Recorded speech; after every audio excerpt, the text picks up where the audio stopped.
Hello guys, પરિતા વેગડ કિચનમાં આપનું સ્વાગત છે। તો આજે આપણે ઇન્ડિપેન્ડન્સ માટે સ્પેશિયલ બનાવવાનું છે। તો હવે આપણે આ એક લોટ લીધેલો છે જે એકદમ વ્હાઇટ લોટ છે, જેને આપણે 3 ભાગમાં વેચી નાખવાનું છે, કારણ કે આપણે 3 રંગ બનાવવાના છે।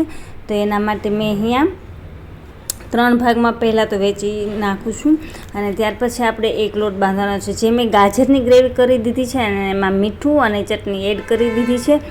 તો મસ્ત ઓરેન્જ કલર બની ગયો છે। તો હવે આપણે એનાથી અહીંયા લોટ રેડી કરી દઈશું। તો આવી રીતે એમાં પાણી એડ કરવાનું નથી, આનાથી જ બાંધવાનું છે। એટલે આપણો આ એક રંગ રેડી થઈ ગયો છે, દેખાય છે ને, ખૂબ જ સરસ દેખાય છે। અને ત્યાર પછી આપણે બીજો રંગ એડ કરવા માટે અહીંયા મેં ગ્રીન ધાણા અને ફુદીનાની ચટણી બનાવી છે, જેમાં મરચું, લીંબુ, ગોળ થોડો બધું જ એડ કરી નાખ્યું છે। તો હવે આપણે એનાથી લોટ બાંધવાનો છે। તો એમાં આપણે ચટણી એડ કરીશું અને ચટણીમાં આપણે પાણી એડ કરવાનું નથી બીજું, અને એનાથી જ આપણે રંગ તૈયાર કરવાનો છે। તો આવી રીતે મેં રંગ તૈયાર કરી લીધો છે, ગ્રીન કલર તો દેખાય છે ને। આપણો તો બીજો પણ રંગ તૈયાર થઈ ગયો છે। તો હવે આપણે આ જે બચેલ રોટલો વધારે મેં વ્હાઈટ રાખ્યો છે, કારણ કે મારે વ્હાઈટ રોટલી બીજી વધારે બનાવવાની છે। તો હવે આ વ્હાઈટ લોટ બનાવવા માટે આપણે વ્હાઈટ લોટ રેડી કરીશું। તો એને મેં પાણીમાં જ બાંધ્યો છે। તો આપણો વ્હાઈટ લોટ પણ રેડી થઈ ગયો છે।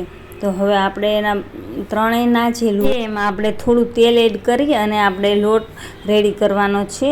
તો દેખાય છે ને, તેલ આવ્યા પછી કલર છે ને એકદમ સરસ જ એકદમ ડાર્ક પકડે છે। તો હવે મેં આવી રીતે લુવા વાળું છું ત્રણેયના। પહેલાં આપણે ગ્રીન કલર કરીશું, પછી આપણે કરીશું ઓરેન્જ કલર અને ત્યાર પછી આપણે વ્હાઈટ કલર કરીશું। અને આવી રીતે મેં ત્રણેયના લુવા રેડી કરી રાખ્યા છે। ફ્રેન્ડ, તમે આવી રીતે બનાવશો ને તો બાળકોને ખૂબ જ ભાવશે। અને કોઈ બાળક ગાજર ના ખાતું હોય, ધાણા કે ફુદીના ના ખાતું હોય, તો એ બાને આવી રીતે ખાય છે એ લોકો, અને એને પણ ખૂબ જ મજા આવે છે ખાવાની, કે એમ કે 3 રંગની બનાવી રોટી, એવી રીતે કરીને અને બાળક આ રોટલી ખાય છે। તો આપણે આવી રીતે ગોઠવી લઈશું એમાં, અને એમાં આવી રીતે આપણે ગોઠવી લેવાનું છે। અને ત્યાર પછી આમાં આપણે લુવા રેડી કરીશું। સોરી, મારી આ મિસ્ટેક થઈ ગઈ છે કે જે વ્હાઈટ કલર છે એ વચ્ચે નાખવાનો છે અને પછી ગ્રીન કલર છેલ્લે નાખવાનો હતો। તો આ મિસ્ટેક થઈ ગઈ છે મારાથી। તો તમે આને ધ્યાન રાખી અને આવી રીતે કરજો। અને ત્યાર પછી આપણે આવી રીતે લુવો વાળી લઈશું અને એમને આપણે આવી રીતે પહેલાં તો છે ને તેલથી આવી રીતે મસળી લેશું, અને એટલે ભેગો થઈ જાય, અને ત્યાર પછી આપણે એમને કટ કરવાનો છે। તો હવે આપણે એમને ચપ્પાના મદદથી છે ને કટ કરી લેશું। આવી મિસ્ટેક ના થાય એ તમે ખાસ ધ્યાન રાખજો। મારાથી આ મિસ્ટેક થઈ ગઈ છે, જેનાથી વ્હાઈટ કલર છે ને એ છેલ્લે દેખાય છે અને ઓરેન્જ અને ગ્રીન કલર છે ને એ પહેલાં દેખાય છે। તો આવી મિસ્ટેક ના થાય ને એનું તમે ખાસ ધ્યાન રાખજો। વ્હાઈટ કલર છે ને એ વચ્ચે એડ કરજો, અને ત્યાર પછી આપણે એમના લુવા વાળી લઈશું આવી રીતે, અને એક પછી એક આપણે બધા જના લુવા વાળી લેવાના છે એક સાથે।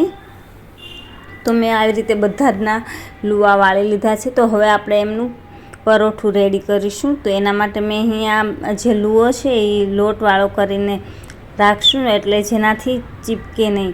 તો આવી રીતે મેં લોટવાળો કરી રાખ્યો છે કોરા લોટથી, અને ત્યાર પછી આપણે એમને વણી લેવાનો છે ધીમે ધીમે, અને એકદમ સરસ પતલી વણવાનું છે।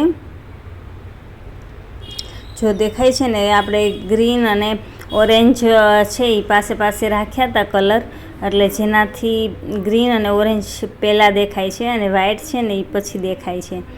તો તમે જ્યારે બનાવો ત્યારે ખાસ ધ્યાન રાખજો।